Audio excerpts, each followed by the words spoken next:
In this question, it says find the sum of n terms of the series 3 by 1 into 2 into 4 plus 4 by 2 into 3 into 5 plus 5 by 3 into 4 into 6 and so on, and also find sum of infinite terms S infinity.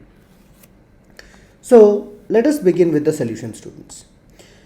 So सबसे पहली बात तो क्या है कि I guess last के 2 videos आप लोगों ने देखे हैं और इस क्वेश्चन को मैं ये चाहता हूं कि तुम लोग पहले ट्राई करो. तो अभी क्वेश्चन लिख लो, पॉज करो वीडियो को, ट्राई करो सॉल्व करने का एंड फिर देखो कि तुमसे सॉल्व हो रहा है या नहीं. अगर नहीं हो रहा है सॉल्व तो कंटिन्यू करो देखना, और अगर सॉल्व हो रहा है तो उसके बाद भी ये देखो कि क्या तुम्हारा मेथड और क्या जो मेथड हमने डिस्कस किया है वो सेम है या फिर कौन सा बेटर है या what ever. Just try doing it and वैसे भी रिवाइज हो जाएगा. तो इस क्वेश्चन में अगर हम सबसे पहले ध्यान देंगे ना, तो लेट अस से एक फर्स्ट टर्म है, सेकेंड टर्म है, थर्ड टर्म है. फर्स्ट टर्म पे ध्यान देते हैं. यहाँ पे क्या है, डिनोमिनेटर में 1 2 4 है और 3 जो नंबर था ना वो नीचे के बदले ऊपर आ गया है. I hope this is clear. Second term कैसा स्टूडेंट्स, 2 3 5 है, 4 मिसिंग है और 4 ऊपर आ गया है. थर्ड टर्म में सिमिलरली 3 4 5 मिसिंग है, 5 ऊपर आ गया, 6 है. तो इस तरह के क्वेश्चन को हम कैसे सॉल्व करेंगे, let us just try and understand. तो अगर हम फर्स्ट टर्म देखेंगे ना तो ये क्या बन जाएगा, 3 बाय 1 इंटू 2 इंटू 4. इसको हमने ऐसे लिखा 3 squared by 1 into 2 into 3 into 4, ये हमने लिख लिया. सिमिलरली हम T2 को कैसे लिख लेंगे, T2 को हम लिखेंगे 4 square by 2 into 3 into 4 into 5, ये लिख लिया. तो बेसिकली अगर हमको nth टर्म फाइंड आउट करना है, Tn हम फाइंड आउट करना चाहते हैं, तो हम क्या लिखेंगे, n प्लस 2 का square upon n into n plus 1 into n plus 2 into n plus 3. ये हो गया हमारा terms. So now what do we do. अब हम क्या करते हैं, तो हम लोग यहाँ पे न्यूमरेटर में +1 और -1 करके लिख देते. तो पहले हमने -1 लिखा और फिर हम +1 लिख लेते हैं. इसका क्या फ़ायदा होगा अभी हमको समझ में आ जाएगा. तो इन दोनों टर्म्स को हम साथ में रखेंगे और इस टर्म को हम स्प्लिट कर देंगे अलग अलग. तो ये बन जाएगा n plus 2 plus 1 a square minus b square. तो एक काम करता हूँ मैं, इस तरह से लिखने के पहले एक और स्टेप लिख लेते हैं हम लोग, n माइनस 2 का square minus 1 upon n into n plus 1 into n plus 2 into n plus 3. ये एक टर्म बन गया. और जो दूसरा टर्म है ना वो 1 अपॉन ये सारा जो सेम डिनोमिनेटर है वो आ जाएगा. तो मैं उसको यहाँ पे लिखने की कोशिश करता हूँ, जस्ट ट्राई एंड एडजस्ट. ये n plus 2 into n plus 3 ऐसा आ जाएगा. I hope this is clear ना. तो अब हम ना एक एक करके समझेंगे. पहले हम इसको समझ लेते हैं. और इसको अगर हम देखेंगे ना स्टूडेंट्स, तो ये बेसिकली लास्ट वाला क्वेश्चन था. अगर हम इसको एक्सपैंड करेंगे ना तो दिस इज नथिंग बट, सो ये वाला जो पार्ट दिख रहा है ना, let me highlight this here. ये वाला जो पार्ट दिख रहा है ना हमको, ये बेसिकली हो जाता है 1 by 1 into 2 into 3 into 4 plus 1 by 2 into 3 into 4 into 5 plus 1 by 3 into 4 into 5 into 6. ये क्वेश्चन हमने ऑलरेडी इसके पहले के वीडियो में कर रखा है, तो उसको you can refer back always and see how do we solve this. बाकी बच गया हमारा ये फर्स्ट वाला पार्ट. तो इस फर्स्ट वाले पार्ट को हम कैसे सॉल्व करें, let us go to the next page. इसको हम कॉपी कर लेते हैं यहाँ पे. सो ये हमने कर लिया कॉपी.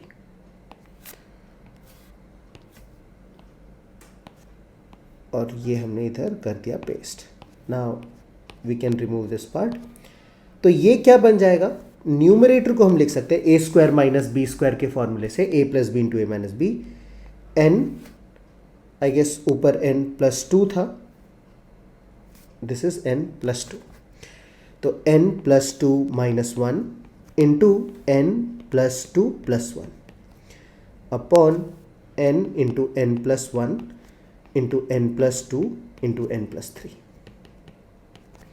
तो क्लियरली ये n प्लस 2 प्लस 1 3 हो जाएगा, ये कैंसिल हो गया और ये भी कैंसिल हो गया. हमारे पास ये रह गया 1 by n into n plus two. तो ये हो गया हमारा जनरल टर्म स्टूडेंट्स। तो अगर हम इसका सीरीज देखना चाहते हैं ना, let us say sigma 1 by n into n plus two, n varying from, हमारा जो फर्स्ट टर्म था वो 1 से स्टार्ट हो रहा था एंड हम n तक जा रहे थे। तो इसको हम लिख लेते हैं, लेट अस से दिस इज आवर S1, ये S1 है, ये एक सीरीज का सम है, इसको S1 लिखा है।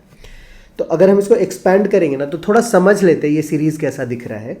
तो जब हमने n को 1 लिया तो ये आ जाएगा 1 बाय 1 इंटू थ्री, प्लस जब 2 लिया तो ये आएगा 2 इंटू फोर, जब 3 लेंगे तो ये आएगा 3 into five and so on, और लास्ट टर्म इसी तरह से आ जाएगा 1 by n into n plus to.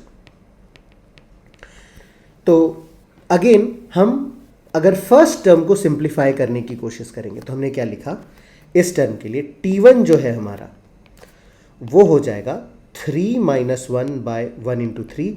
हमने इस तरह से लिखने की कोशिश की जैसे हमने पहले के वीडियोस में भी किया है। तो जब हम 3 माइनस 1 करेंगे ना तो 3 माइनस 1 हो जाएगा 2, उसको एडजस्ट करने के लिए हमको 1 बाय 2 से भी मल्टीप्लाई करना पड़ेगा। तो ये क्या बन जाएगा, ये बन जाएगा 1 बाय 2, 3 को हमने लिखा 1 into three minus 1 by 1 into three, तो 3 3 कैंसिल, ये 1 1 कैंसिल, तो ये बन जाएगा 1 by 2 into 1 by 1 minus 1 by 3। ये हो गया हमारा फर्स्ट टर्म इस सीरीज का। सिर्फ ये एक छोटा सा पार्ट है हमारे पूरे क्वेश्चन का। जो लास्ट पार्ट था स्टूडेंट्स, ये वाला पार्ट, ये हमने ऑलरेडी डिस्कस कर रखा है, इसको हम लास्ट में लिख लेंगे, है ना। So this is what do we have now. Similarly अगर हम T2 को लिखने की कोशिश करें, T2, तो ये आएगा 1 बाय 2 और ब्रैकेट में आएगा हमारे पास 1 बाय 2 माइनस 1 बाय 4, ये आ जाएगा। तो अगर हम इसी तरह से सारे टर्म्स को लिख ले एक के नीचे एक, तो हम लिख सकते हैं ये T1 आ गया 1 by 2 into 1 by 1 minus 1 by 3, यहाँ पे आ जाएगा T2, ये आ जाएगा 1 बाय 2 और ये आ जाएगा 1 बाय 2 माइनस 1 बाय 4, फिर आ जाएगा हमारे पास T3, ये आ जाएगा 1 by 2 into 1 by 3 minus 1 by 5 and so on. T4 आ जाएगा हमारे पास 1 by 2 into 1 by 4 minus 1 by 6। Now students, reason क्या है कि हम T1, T2, T3, T4 सब लिख रहे हैं?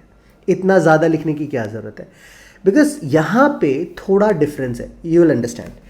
तो हम लास्ट में तो एक लिख लेते हैं Tn, ये आ जाएगा 1 बाय 2 और यहाँ पे आएगा 1 by n minus 1 by n plus 2, और इससे एक पहले वाला भी टर्म लिख लेते हैं, ये आएगा half into 1 by n minus 1 minus 1 by n plus 1, और बीच में सोन बहुत सारे टर्म्स होंगे। तो जब हम इनको ऐड करने की कोशिश करेंगे ना तो ध्यान से देखो, ये 1 बाय 3 इससे कैंसिल होगा, ये 1 बाय 4 इससे कैंसिल होगा एंड सो ऑन, इसी तरह से ये चलता जाएगा। मतलब ये टर्म कैंसिल नहीं हो रहा था और ये टर्म भी कैंसिल नहीं हो रहा था। सिमिलरली अगर हम ये कहते हैं कि ये दो टर्म बच जा रहे हैं स्टार्टिंग के, तो लास्ट के भी हमारे पास दो टर्म्स बच जाएंगे। Is that clear students? तो आई होप तुमको समझ में आ रहा है। तो जब हम सबको ऐड करते हैं ना इस तरह से, तो हमने किया सबको ऐड,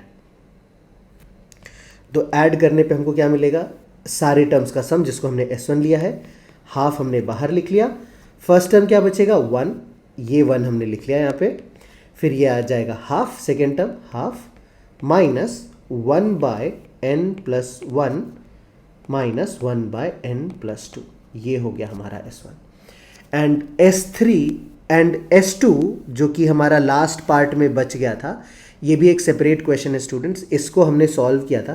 तो लेट अस से इसके सीरीज को हम S2 कह देते हैं। तो ये आ गया था 1 by 3 into 1 by 2 into 3 and minus 1 upon n into n plus 1 into n plus 2 into n plus 3, ये आ गया था हमारा टोटल टर्म। तो I hope you will remember. तो जो एंटायर सीरीज है हमारा S, उसको हम लिख सकते हैं S1 प्लस S2, ये हम n के टर्म्स में लिख लेंगे। नाउ जहाँ तक S इन्फिनिटी का सवाल है, तो अगर हम S इन्फिनिटी ढूंढना चाहते हैं तो when n goes to infinity, dear students try and understand, ये वाला पार्ट 0 हो जाएगा, ये वाला पार्ट भी 0 हो जाएगा और ये वाला पार्ट भी 0 हो जाएगा। तो हमारे पास बचेगा क्या, हमारे पास बचेगा हाफ ऑफ 3 बाई 2 प्लस 1/18, तो ये आ जाएगा basically, therefore we can write s infinity is equals to 3/4 plus 1/18. इसको हम सिंप्लीफाई कर लेते हैं. LCM होगा 36 and this is 27 plus 2 which is 29 upon 36, and that is the answer to this question, students. तो I hope you have understood how do we solve this question. तो यहाँ पे भी सेम टेक्निक फॉलो हुई. हमने क्या किया, हमारे टर्म्स को डिफरेंस ऑफ टू टर्म्स के जैसे लिखा, फिर उनको एक के नीचे एक अरेंज किया और वो एक के बाद एक कैंसिल होता चला गया. नाउ जब यहाँ पे मैंने लिखा है तो हम इसको कैंसिल भी कर लेते हैं स्टूडेंट्स, यहाँ से इस तरह से ऐसा.